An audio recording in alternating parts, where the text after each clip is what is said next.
Our What Could Have Been series has consisted of NBA players whose incredibly promising career was cut short due to personal problems, injuries, and tragic deaths. But not all of what if scenarios have to do with a promising player's career. It could also entail a possible championship team being formed via a free agent or trade. Today, we will look at that exact situation. A famous trade that had to do with the Los Angeles Lakers and the New Orleans Hornets. A trade that would have put an all-time great point guard in his prime with an all-time great player towards the end of his prime. A trade that would have made the team an immediate championship contender. That's right. I'm, of course, talking about the trade in 2012 that would have put Chris Paul in a Lakers uniform with Lakers legend Kobe Bryant. A trade that almost came to fruition, but was vetoed and now left many fans pondering years later, what could have been? Let's take you all the way back to the 2012 NBA season. The Lakers were coming off a 57-win season in 2011, but got swept in the second round by the eventual champs Dallas Mavericks. With Kobe getting older, Phil Jackson retiring, the Lakers were looking to gain a superstar to add to their trophy cabinet. As for the New Orleans Hornets, they knew star point guard Chris Paul's contract was coming to an end, and he wasn't planning on resigning. So they were looking to get pieces for him rather than letting his contract expire and gain nothing in return. However, there were some complications. Firstly, the season didn't begin around its usual starting month of October due to the NBA lockout. During this period, teams cannot trade, sign, re-sign, or contact players. The issue was owners wanted a hard salary cap while players wanted a soft cap. This topic will be discussed in a detailed video in the future. So, long story short, the issue was settled by December 8th and the season started on Christmas Day. However, right after the lockout issue was resolved, and I do mean right after, Hornets GM Dell Demps agreed to trade Chris Paul in a three-way trade to the Lakers that included Lakers sixth man Lamar Odom going to the Hornets along with Rockets players Kevin Martin, Luis Scola, and Goran Dragic, while star power forward of the Lakers Pau Gasol will be sent to Houston. The trade was agreed upon by all parties involved except for one, which enters complication number 2. The Hornets had recently been bought by the NBA, which means any trade involving the Hornets had to be approved by then Commissioner of the NBA, David Stern. With the lockout just ending, Stern was put in a difficult situation to approve a blockbuster trade like this immediately following the settlement.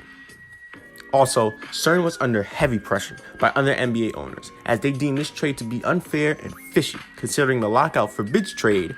Then immediately following its end, the Los Angeles Lakers get a player like Chris Paul.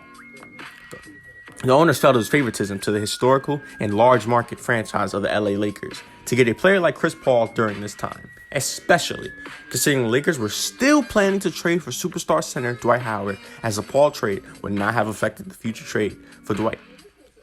Also add in the fact that the Lakers would have a ton of cap space to get even more star power with both CP3 and D12 on the roster. One of those people enraged by this trade was owner of the Cavs, Dan Gilbert, who wrote a letter to David Stern about the unfairness of this trade, stating, "It would be a travesty to allow the Lakers to acquire Chris Paul in the apparent trade being discussed. Over the next 3 seasons, this deal would save the Lakers approximately $20 million in salaries and approximately $21 million in luxury taxes. That $21 million goes to non-tax-paying teams and to fund revenue sharing. I cannot remember ever seeing a trade where a team got by far the best player in the trade and saved over $40 million in process. And it doesn't appear that they would give up any draft picks, which might allow to later make a trade for Dwight Howard. I just don't see how we can allow this trade to happen. I know the vast majority of owners feel the same way that I do." A third complication was that the NBA was only interim owners of the Hornets, which means they were looking to sell the team to a buyer very soon. Stu Jackson, the then NBA executive vice president of basketball operations, had this to say: "As part of our role as owners, interim owners, the objective was to both attract a potential buyer for the franchise and then ultimately sell the franchise to someone. I felt that the package of Odom, Martin, Scola, Dragic was going to vault the New Orleans Hornets to a position where they make the playoffs, but they were going to be a playoff team that was not capable of winning a championship. In other words, I thought so much of Monty Williams. I thought he would coach them up and get in the playoffs. Not have home court advantage, and fans would be happy, obviously, but they would be caught in mediocrity. And a mediocre team is not necessarily attractive to a potential owner. Because of the pressure of the owners, the obvious cap space the Lakers would have had, the potential of selling the Hornets, and the just recent end of the NBA lockout, David Stern vetoed the Chris Paul trade to the Lakers. A chaotic scene of events that left NBA fans confused and Lakers fans furious. Considering the trade was accepted and made public to everyone, they thought this was ridiculous. It should have been a done deal. Chris Paul, of course, probably the most upset about this. He had already been on the phone with Kobe talking about plans for the Lakers and looking to move to LA. Now he had to not only stay in New Orleans, but even go to practice the next day. The Lakers could have waited to make the same offer for Chris Paul a little after the lockout, but would trade Lamar Odom to Dallas, thus ending the trade talks as Odom was a part of the deal. The fallout of the events will impact and leave a mark on the NBA history forever. Chris Paul, just 1 week later, would get his wish of a trade to Los Angeles, but he would become a member of the Los Angeles Clippers, forming the incredibly entertaining Lob City Clippers with Blake Griffin. They would go on to be playoff contenders for years, but unfortunately would fail to even reach the conference finals.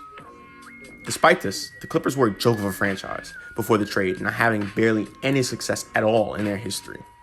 If the trade wasn't vetoed, the Clippers probably have much less success and would still be considered a laughingstock in the league. Possibly. And as for the other parties involved, the Rockets would eventually get a star player as the following offseason. They would trade for James Harden, who would lead their franchise as their superstar for nearly a decade. If the Rockets got Pau Gasol, they wouldn't have had the pieces to trade for James Harden in the first place, thus shaking up the entire NBA as we know it, considering Harden's success with the Rockets. NBA would get its wish as they would sell the Hornets to the New Orleans Saints, owner 4 months later, and the Hornets would finish with the worst record in the West. They would win the first pick in the draft and draft future superstar Anthony Davis.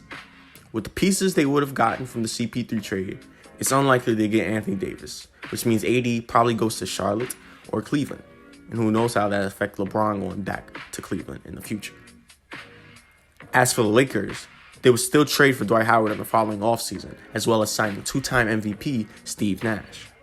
However, it would be a disappointing experiment due to Nash's old age and Kobe and Dwight not getting along.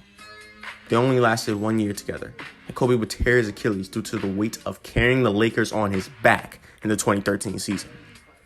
He would never get that 6th championship he desperately wanted. If Chris Paul did end up with the Lakers, who knows the success they could have had. Multiple NBA championships, helping Kobe's personal rival with idol Michael Jordan. Chris Paul's legacy and career not being questioned due to him already having a ring. Kobe not spending his final years on the sidelines due to injury, as Chris Paul would have alleviated the pressure off of Kobe, thus putting less strain on Kobe's body. Probably a better relationship between Kobe and Dwight, as Chris Paul could have helped mend the situation. And another decade of championships for the Lakers due to having 3 superstars and a ton of cap space to sign more great talent. Unfortunately for the Lakers fans, they would have to wait nearly a decade for another championship. As for Chris Paul, he is still looking for his first championship to this day.